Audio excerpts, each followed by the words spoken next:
Jump aboard our time machine as we travel to the year 2000 for WWE Attitude Year Season 3.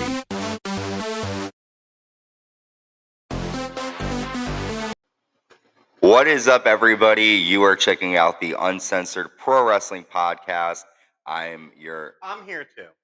joined by my hot commodity, and I'm the hot commodity Aunt C, joined by Aunt B, and we are ready to jump into our time machines, jumping all the way back over like 23 years ago at this point, or I think it's 25. Why does that annoying kid do that every time? Or they might be wondering, why does that annoying kid have that guy join him to do it? Touche, and the wind blows. You heard that? I'm the annoying kid, not you. No way. Yeah. Well, I'd say fuck them. I don't care. Aww. Anyways, so we're jumping our time machine, going back 25 years to the new millennium. We just covered an interesting Raw Is War, which was the night after SummerSlam. We saw Stephanie McMahon-Helmsley was missing. Kurt Angle claimed he went to see her in her hotel room, room 814. And it was chaotic. It was later on at night, 11 p.m. Eastern time. So it was interesting. I was just excited to see SmackDown. Where was Stephanie? And what's going to happen with Unforgiven going forward. So this is a decent episode of SmackDown. It was live on August 31st, 2000 in Fayetteville, North Carolina, the last day of August 2000. It will never happen again. What won't? August 2000. Of course. Well, do you feel like during Attitude Era that they treated SmackDown as important as Raw? no, but SmackDown had more of like stories that mattered, but were more of a fallout from Raw. Like you're not going to see the Europe. I mean, you'll see the European title, but you won't see that change hands on Raw. You probably would, but they do like lesser important matches and roles on SmackDown, and they do that for Raw too. But it's usually like Raw is where the major shit happens. But during the Attitude Era, though, I will say like the DX Express blew up on SmackDown, so a lot of crazy stuff did happen there too. But it was just more of like they were aiming to get the more creative stuff on Raw. It seems like. I was just asking because like it almost surprised me for a minute that Stephanie came back on SmackDown, but I was like, oh no, they kind of like. I feel like they were kind of even at this point. Yeah, and WCW was still in business, even though like they were going to lose. So at the time, like they didn't need to create a different brand that was separate. So it was gonna have both storylines intertwined with each other. But in a couple of years, whoever was on Raw was gonna be on Raw, and whoever was on SmackDown was gonna be on SmackDown. Uh, there would be a gap in storylines. But anyways, we have a couple of years to go before we get there.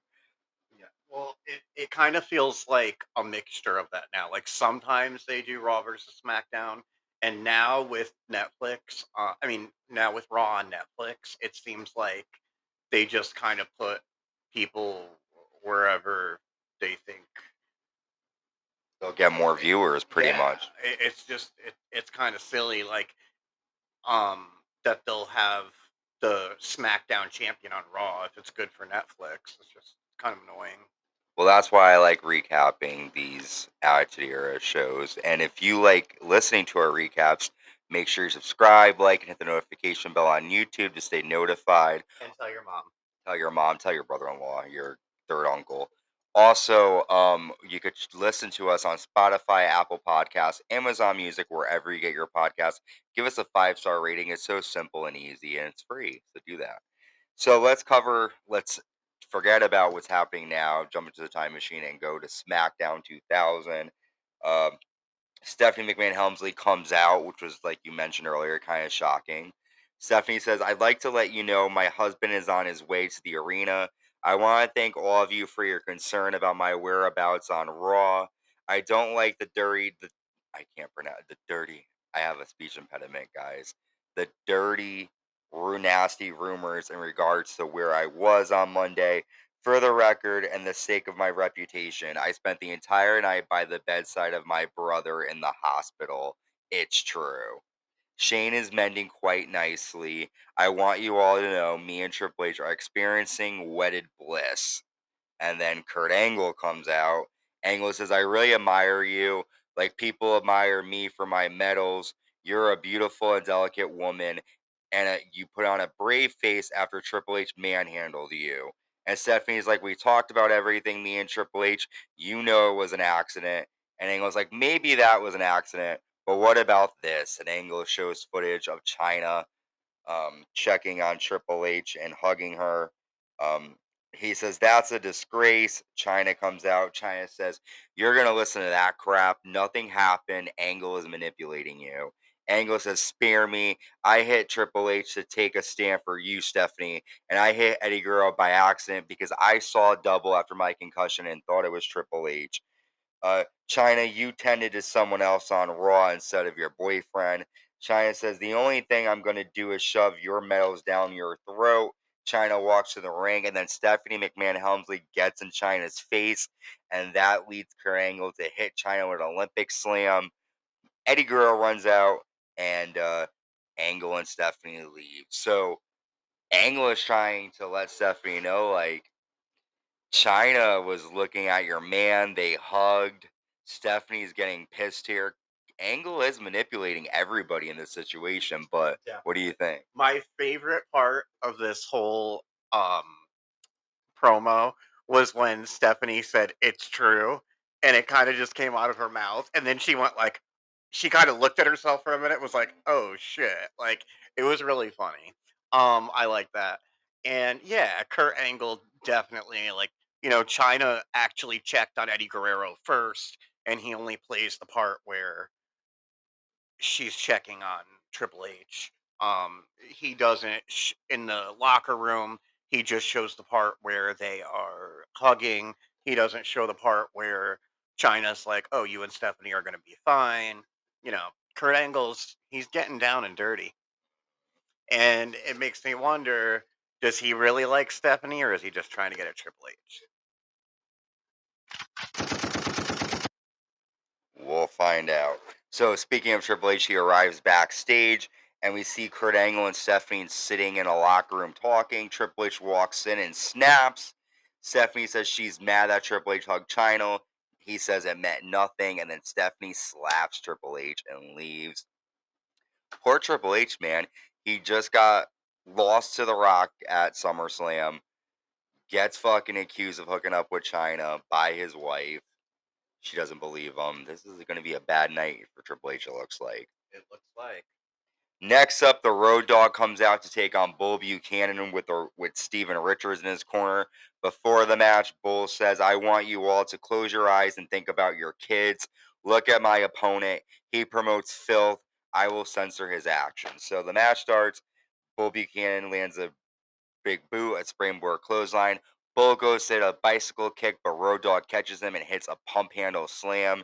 And the Road Dogg defeats Bull Buchanan and shuts up the right to censor here. What'd you think? And by the way, there was no X-Pac in Road Dogg's corner tonight. Yeah, I thought it was going to come down to X-Pac needing to come down there and save him. I thought maybe X-Pac would come down and not save him, just kind of watch, but no, X-Pac was nowhere to be found. Where are you, X-Pac? He was probably with Stephanie helping Vince with the dildos this week. It was his turn this week to do it. Well, it was Thursday, so that was his. Maybe he was trying to con China into making a porn. Bubba.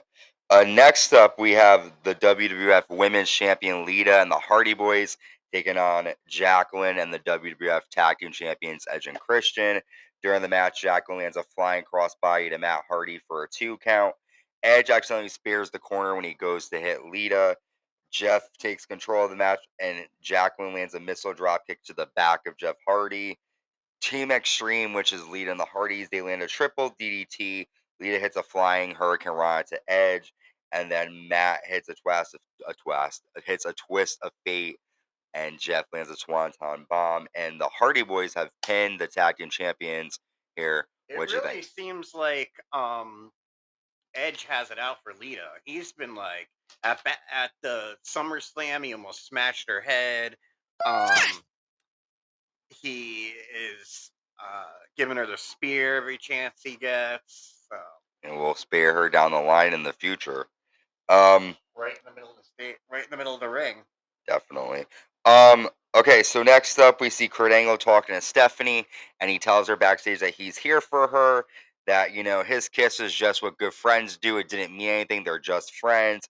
And Stephanie says, I need space, some big space from you. So Stephanie is hearing to Triple H. She wants her man, and she's willing to push Kurt Angle aside for that, it looks like. Well, I also think that Stephanie is starting to see um that maybe Kurt is stirring the pot and causing trouble because he's constantly trying to convince Stephanie that Triple H hit her and all this bullshit. Yeah, well, we'll see what happens. Next up, WWF European Champion Perry Saturn with Terry Runnels defending against Al Snow here. Al dives onto Perry on the floor and slams him on the ground. Terry grabs a hold of head, but Al hits a moonsault to Perry. Al shoves Terry and then hits Perry Saturn with head. He goes for the pinfall, but the referee sees head in the ring and stops the count. Perry lands a German bridging suplex for a 2, and Al Snow applies a dragon sleeper, which Perry Saturn taps out, and we have a new European champion in Al Snow. And Al says he's proud to represent all the citizens of Europea. So, what do you think of Al Snow winning the title? You said you were surprised. Yeah, I was surprised because Al Snow is such a jobber, and you never see him win anything but the hardcore title, and I was totally taken back when he beat Perry Saturn. Well, fuck Perry Saturn, and Yeah, Terry I looked hate nervous. Perry Saturn. He creeps me out. He creeps me out more than Chris Benoit. Like I could see him like fucking killing somebody. He looks nuts. Yeah, well, next up, we see Triple H and Stephanie in the backstage area. They are arguing in the dressing room. Triple H starts flipping out, throwing shit, and Just Joe is outside hearing Stephanie scream. And we know that Just Joe is this troublemaker. I will tell you, he doesn't last long. Yeah, Um, he's like he should get going with Kurt Angle. Get going where? Well, they both are like troublemakers. Hubba bubba. They should be friends They should. or more than friends. Well, more serious business next. The number one contendership for the WWF title, The Undertaker versus Chris Benoit. Undertaker lands a two-handed choke slam to Chris Benoit into the corner. Benoit attacks Undertaker's leg. Taker lands a big boot and a spine buster, but then Kane comes out and attacks The Undertaker. After the match, Kane attacks both Benoit and Taker. The three-men brawl.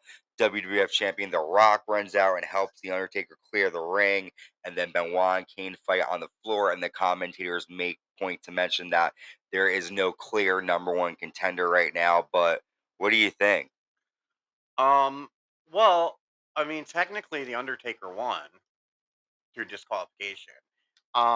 We just saw Benoit like he just had before SummerSlam a chance at The Rock, um, and I just think the Undertaker. He's a lot more valuable. It's going to be a better match. Um, I'd like to see the Undertaker versus The Rock. So I would like to see him get it. We'll see. Hopefully they don't turn it into some gay triple threat. Well, we'll see what happens. Next up, Tazz comes out to take on Chris Jericho, and before the match set, Tazz says, "Where's good old JR? King, you're going to be just another victim tonight." So then Jericho and Tazz fight in the match. Jericho lands an enziguri. Tazz lands a soup. What? Enziguri, if that's the kick. Tazz hits a suplex and then goes after Jerry the King Lawler. King attacks Tazz, and Jericho sends Tazz into the announce table. Jericho is able to land a low blow while King distracts the referee. Jericho lands a bulldog and a lion saw, and Jericho defeats Tazz with some help from Jerry Lawler. SmackDown is Jericho. After Tazz goes after the King, but referees separate the two, and clearly Tazz and the King are far from done fighting each other. Yeah, I just I like seeing Jerry Lawler involved in the storyline, but Taz needs to If he wants to not look like a total fucking idiot, he needs to find a better person to go after than JR and the King. I mean, I it's hear not you. proving how tough he is. Just Joe. Just Joe is backstage now and tells Kurt Angle that he heard violent noises from Triple H's locker room with Stephanie, and Kurt Angle says, "Did he hit her again?" And he gets up and he's very upset by this. Next up, we see the Dudley Boys taking on Kai and Ty. The Acolytes come out during the match. The Dudleys hit a 3D to Taka Michinoku, but Brashaw hits Devon Dudley with a clothesline from hell, and Taka pins Devon, so the Kai and Ty get the win after the Dudley Boys powerbomb Funaki on top of Taka Michinoku and Toi. Toi, and both men go through the table here. Just a cheap way to get a table spot on SmackDown, but what'd you think? Yeah, it wasn't all that great. But you know what I realized? A lot of people use the Michinoku driver. Now they do. It's a cool move. Um, Stephanie is talking to Kurt Angle backstage because he approaches her about, did Triple H hurt you? She's like, me and Triple H are fine. He would never put his hands on me. If I need you, I'll let you know. So she's again telling him, like, buddy, like, kind of stay out of my business. Um, Trish Stratus is backstage talking to Val Venus, and she's like, I made you Intercontinental Champion. And Val tells her he doesn't want her or need her. See you later. So he's done with Trish here, it looks like. Yeah, well, I'm glad he's done with Trish, but he's stupid. And I don't know. I just don't like his evil new persona. We'll see. So Rikishi comes out with the hose to take on Val Venus. Val Venus lands a neck breaker, and then Rikishi tosses Val into the steps. The Right to Censor come out and distract Rikishi, and Too Cool attack them. Steven Richards hits Rikishi with the ring bell, and Val gets the pinfall with some help of the Right to Censor here. What'd you think? Um, yeah, like I said, I don't know about um I just lost my train of thought. But the right to censor, I'm interested to see who they're gonna go after next. It's getting kind of old with Rikishi, but they already fought, so yeah, we'll see what they do next. We will see. Next up, Chyna tells Eddie Guerrero backstage that her and Triple H was just business and to take out that creep Kurt Angle. Triple H and Stephanie are then talking backstage, and Triple H apologizes to her. They hug, but then police come in and they arrest Triple H for spousal abuse. Stephanie says he didn't do it. He didn't hit me. She's freaking out about it. Triple H gets put in the cop car, and Commissioner Foley arrives on the scene and tells Stephanie that she will be in Kurt Angle's corner when Kurt Angle takes on Eddie Guerrero. So who called the cops on Triple H? Obviously, Mr. Angle. Okay. So Do you think he knew that this would get Stephanie in his corner? um I don't know about that, but I think he knew that Triple H would look bad, and it just kind of furthers his plan along of trying to get to Stephanie's snatch. All for Stephanie's vagina. It must be good to get somebody arrested and do all this shit for months. Well, we don't even know if he's had it yet, so. They visited each other in that hotel room. She wasn't with Shane McMahon. She was at home with Vince, and then they went to the hotel room afterwards. I don't Um, know. So our main event here, Eddie Guerrero with the Intercontinental Champion Chyna taking on Kurt Angle with Stephanie McMahon-Helmsley. Eddie clotheslines Kurt to the floor and Chyna hits Kurt Angle. Eddie then lands a brainbuster for a 2 count. Angle hides behind Chyna and Chyna low blows Kurt. Eddie chases Kurt Angle around with a steel chair. Angle punches Eddie Guerrero off the apron on top of Stephanie McMahon-Helmsley. Stephanie then slaps Eddie. And then Chyna and Stephanie get on top of the apron. Stephanie pulls at Chyna's leg, and Eddie ends up getting pushed into Chyna. Angle then hits Eddie Guerrero with the Intercontinental title, and Kurt Angle gets the win here. After Chyna attacks Angle, and then Stephanie gets in Chyna's face, pointing in her chest, and then Chyna grabs Stephanie, hits a DDT, and then Angle pulls Stephanie out of the ring and helps her to the back. But this is like real life happening. This is like almost like what you would imagine. Chyna and Stephanie, we know that her and Triple H leaves Chyna for Stephanie in real life. So to see them actually go at it was interesting and funny looking at it, from the future, so to say. But what do you think's gonna happen next? I mean, Kurt Angle now, You know, China got fucked up Stephanie on Kurt Angle's watch. Triple H is in prison. We don't have a number one contender. Like, Yeah, crazy stuff has been happening. I'm definitely excited to see Raw. Um, I think Triple H is gonna fucking flip. He's gonna know that Kurt Angle called on him, obviously, and I'm definitely excited to see if maybe we get a match between Stephanie and China. I don't know. I would like to see that too. I like to see China fuck up Stephanie. Hell But this was a decent episode of SmackDown. We saw, you know, a lot of backstage stuff happening. It's very soap opera right now with, you know, the storylines, but that's the Attitude Era for you. And Kurt Angle in that tight leotard, if he walks by Stephanie, she's gonna get pregnant. But that's the whole point. And China's tits tonight, those are on point too. Yeah, even man, they were poking through her shirt. She was making a point. So the next episode will be the first episode of September. We're on the road to Unforgiven, so that's going to be fun. It'll be Raw Is War, so be on the lookout for that. And until next time, stay safe and stay uncensored.